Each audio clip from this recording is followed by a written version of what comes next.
Imagine walking into a modern grocery store and looking at the produce section. You see perhaps 20, maybe 30 varieties of vegetables. Most of them, the broccoli, the carrots, the iceberg lettuce, are products of European breeding or industrial homogenization. We have been led to believe that this narrow selection represents the peak of human nutrition.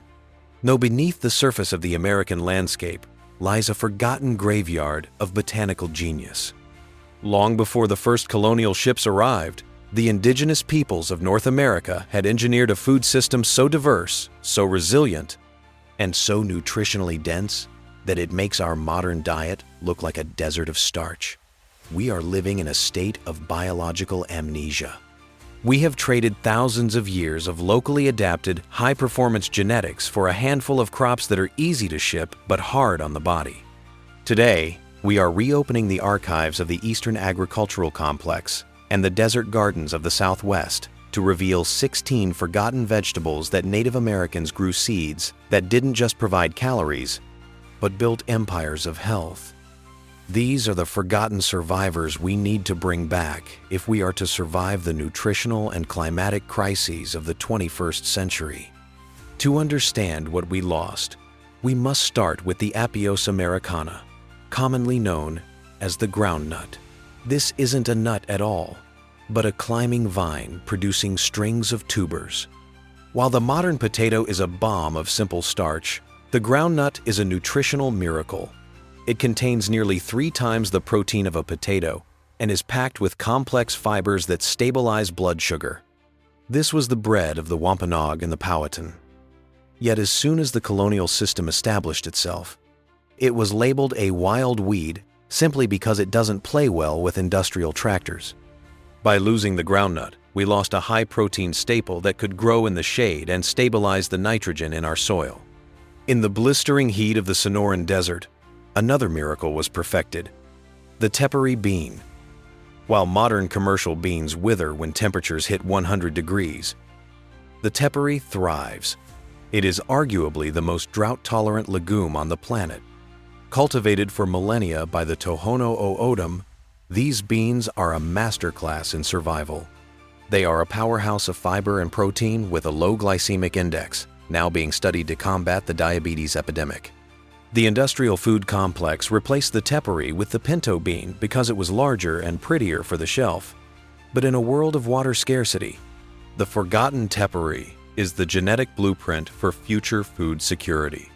Moving to the sun-drenched prairies, we find the Jerusalem artichoke, or sunroot. Native Americans cultivated these tubers of a native sunflower long before European contact. Unlike most roots that store starch, sunroots store energy as inulin, a prebiotic fiber that feeds beneficial gut bacteria instead of spiking insulin. In a world plagued by gut dysbiosis, the sunroot is a biological reset button. It outcompetes almost any weed and requires 0 pesticides. Yet today, it is often treated as an invasive nuisance rather than the superfood it actually is. In the Pacific Northwest, the landscape was once dominated by blue oceans of the camas lily. The camas root was so valuable that wars were fought over the camas prairies. Indigenous peoples used controlled burns to manage these vast wild gardens, creating an agricultural system that Europeans mistook for wilderness.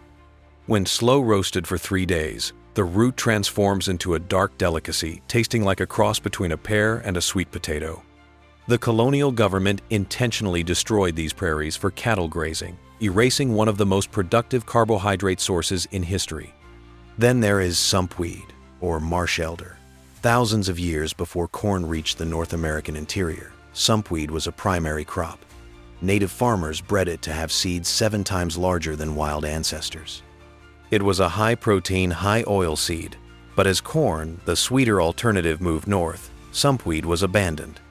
It now grows in ditches across the Midwest, holding the genetic potential for a native oilseed crop that requires 0 industrial chemicals. Alongside it grew little barley, a native grain harvested as a winter crop. Long before European wheat, this resilient grain provided fiber and minerals that modern refined flour can never match. When the corn paradigm took over, little barley was relegated to weed status, despite its ability to thrive in poor soils. In the shaded eastern forests, the ramp, or wild leek, provided the first hit of nutrition after winter. For Native Americans, they were a medicinal necessity, packed with vitamin C and sulfur compounds that jumpstart the immune system. Similarly, the prairie turnip, or timpsila, was the lifeblood of the Great Plains. This deep-rooted tuber was the primary vegetable staple for the Lakota. It could be ground into a flour that lasted for years without spoiling. Yet today, the vast monocultures of soy and corn have pushed it to the fringes of survival. In wetlands, the wapato, or arrowhead, grew in abundance. Often called the swan potato, this aquatic tuber was far more resilient than the modern potato. It doesn't rot in wet soil and provides a habitat for fish while it grows. It works with the water rather than demanding its diversion. We must also remember the buffalo gourd, which grows in the most arid, neglected soils of the West. While the flesh is bitter, the seeds are 30% oil and 35% protein. In an era where we destroy rainforests for palm oil, the buffalo gourd represents a native, desert-grown alternative. The ground cherry, a relative of the tomatillo, was a staple across the continent. These small golden fruits have a complex flavor profile and contain unique anti-inflammatory compounds called withanolides. Then there is lamb's quarters, specifically the domesticated Chenopodium berlandieri. This is a North American relative of quinoa. Its leaves contain more calcium and vitamin A than spinach, and the seeds are a complete protein. It was a cornerstone of the ancient American diet, yet modern homeowners spend millions on herbicides to kill it. The crookneck squash, specifically the ancient, heavily warded varieties, were bred for thick, nutrient-dense flesh that could be sliced and stored for winter. They were bred for flavor and storage, not shipping crates. We also lost the wax bean and hundreds of colorful native bean varieties, like the Mosteller wild goose. These were bred for specific microclimates and are naturally resistant to local pests, carrying antioxidants evidenced by their deep blacks and reds, pigments bred out of commercial beans to make them look cleaner. The husk tomato, or native wild tomatillo, was a critical source of acidity and vitamins. Unlike bland commercial varieties, these small fruits are intensely flavored and high in pectin. Finally, we have manumin, or wild rice. It is the only cereal grain native to North America. Real, hand-harvested manumin is a complete protein, high in B vitamins, and has a smoky, nutty flavor incomparable to industrial rice.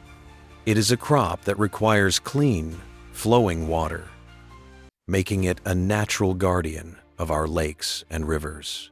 These 16 vegetables are not just relics of the past. They are the forbidden gold of our landscape. They are plants that evolved with this soil, this water, and this climate. They don't need the life support of synthetic fertilizers or the protection of toxic pesticides because they have their own ancient immune systems built into their DNA. By turning our backs on these native crops, we have surrendered our biological sovereignty to a handful of corporations that profit from our nutritional depletion. Reclaiming these vegetables is an act of rebellion against a food system that has made us sick. It is an act of respect for the master cultivators who were here long before us. Start looking at the weeds in your yard. Start searching for heritage seeds. Because the future of our health is not in a laboratory. It is waiting in the seeds that we nearly let disappear. The vault is open. The ancestors left the map. Now, we just have to plant the seeds.